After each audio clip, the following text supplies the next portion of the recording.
Hi, you guys. It's Easter Sunday. Happy Easter. I hope you guys have had some nice time with your family today, doing some fun things with Easter eggs. I wanted to show you one of my very favorite books. It's called The Country Bunny and the Little Gold Shoes.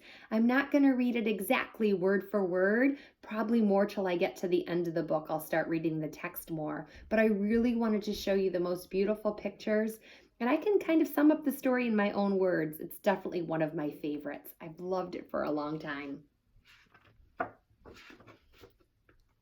I hardly ever read this in class just because it is so long, but I thought it was such a special day and I wanted to share it with you. So it starts out by telling us that we hear of the Easter Bunny, and we usually only think that there's one Easter Bunny, but there's really 5 Easter Bunnies. And these 5 Easter bunnies need to be the 5 kindest and swiftest and wisest bunny in all the land. They do more work between sunset on Easter Eve and dawn on Easter morning than most rabbits do in a whole year. Well, when one of the 5 Easter bunnies grows old, the grandfather bunny invites all of the bunnies to his palace, and he looks for a new Easter bunny to join the others. Many moms and dads will tell their baby bunnies if they grow up to be wise and swift and kind, they can be the Easter bunny. So one day, a little cottontail girl bunny said, "I'm going to be the Easter bunny one day." Well, the big white rabbits and the jackrabbits all laughed at her. When she became an older bunny, she did get married, and she had 21 baby bunnies that kept her very busy. All the other bunnies laughed at her, and they said, "See, you will not be the Easter bunny." One day when her babies got old enough, she said, "Now we are going to have some fun." To 2 of her bunnies, she showed them how to sweep the cottage. To 2 of her bunnies, she showed them how to make the bed. 2 more went with her to the kitchen and learned how to cook a good dinner. Look at those pretty pictures. To 2, she taught how to wash dishes. To 2 more, she showed them how to wash the linens. And to the other 2, she told them how to do the sewing and the mending. I love how they're all working together as a family to get things done. 2 of them had sweet voices and they were taught how to sing, and 2 more were taught how to dance, and they amused the others while they worked so that everybody was happy. To 2 others, she showed them how to garden, and to 2 more, she showed them how to paint so they would have art for their walls. There was one bunny who was left, and he was very sad and lonely. And to him she said, "You have the best manners. You will pull out my chair when I come to the table to eat my dinner." Well, one day, Mother Bunny heard that they were looking for a new Easter bunny. One of the 5 Easter bunnies had grown too old. Grandfather Bunny would be picking a new bunny. He invited all of the rabbits to his palace. And he told them to show what they could do. He saw many fast bunnies, but he didn't see any bunnies that were wise or kind. He saw Mother Bunny standing with her 21 children, all in a row, and he called her up to the steps to talk with her. And he said,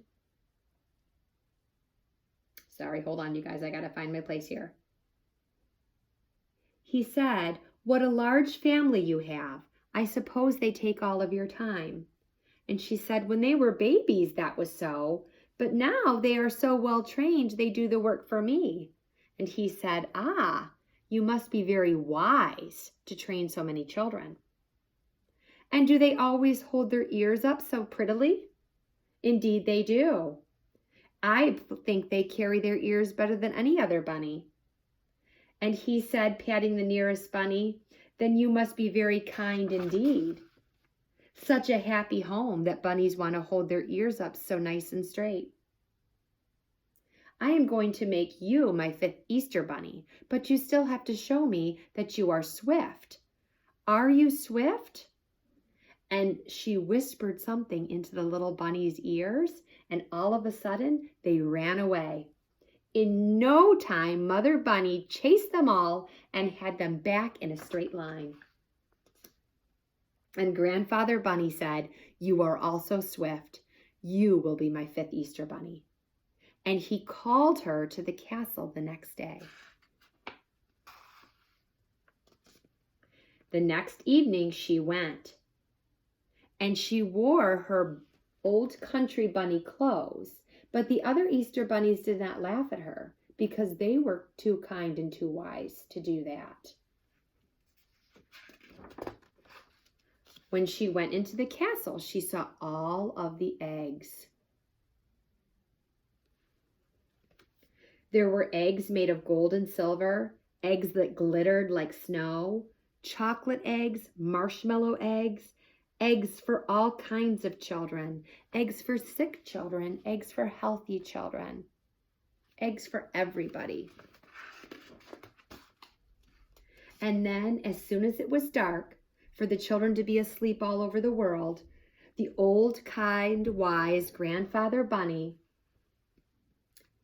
gave the word, and the 5 bunnies set to work as fast as they could. First, then another would take up a large egg or a pretty little basket, and in a single hop would be out of the palace and away out of sight. And then in a moment, he'd be back again. And before you could say Jack Robinson, he would have whisked away again. Slowly the night wore away, and the bunnies began to look tired as they kept returning for more and more eggs. "Hey, Santa! Santa doesn't keep coming back for presents. He puts them all on his sleigh."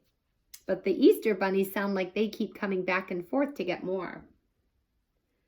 The piles of eggs grew smaller and smaller, and poor Cottontail was very tired. She was beginning to hope that soon she could take her own basket of eggs to her own children.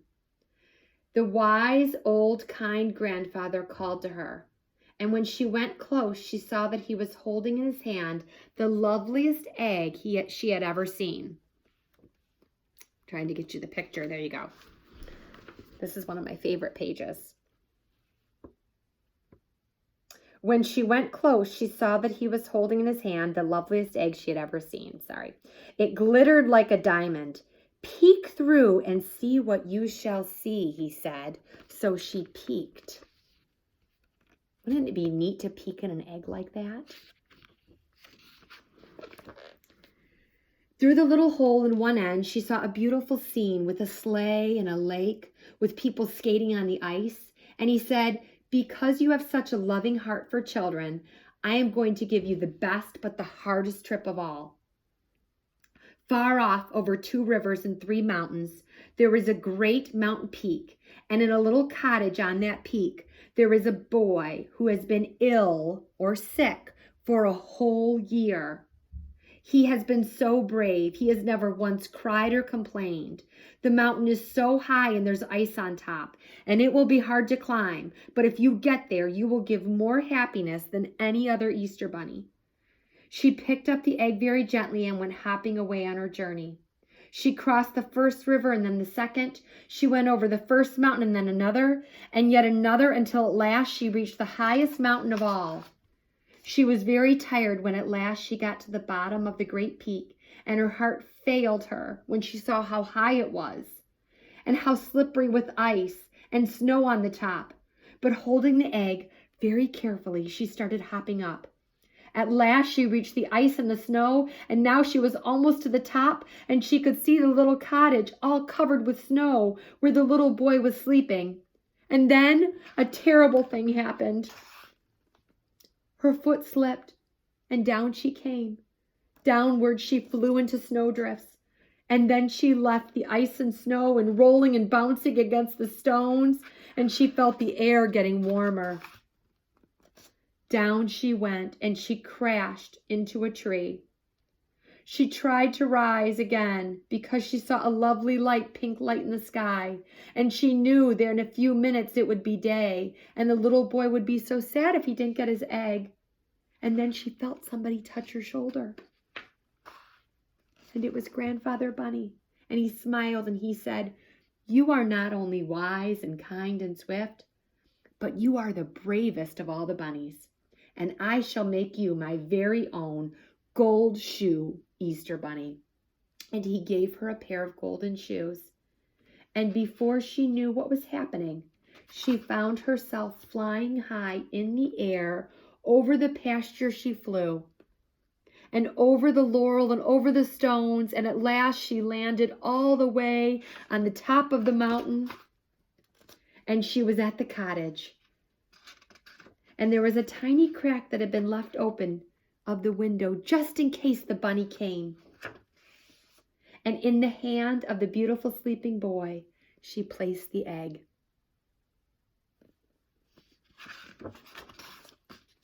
And then, just as the Easter morning sun rose over the edge of the world, she jumped quickly back to the palace where she found her little basket. And for her own little bunnies, she could hardly wait to give it to them. Mother Cottontail found that the garden was tended, the dinner was cooked, the pictures were hung, the clothes were clean, and the little bunnies were sleeping in their beds. And the little house of Mother Cottontail can always be told from all the other homes, because in a special place on the wall, on a very special hook, hangs a very pair of very tiny little gold shoes. I hope you loved that story. I love the pictures in that book. I wish I could have been right with you reading it to you. I hope you are feeling kind and wise and swift and brave on this Easter Sunday. And I hope you are doing a lot of things to help your family around your house too. Bye, you guys. I miss you and I love you. And I wish I could give you guys all a big old hug on Easter Sunday. Take care. Bye.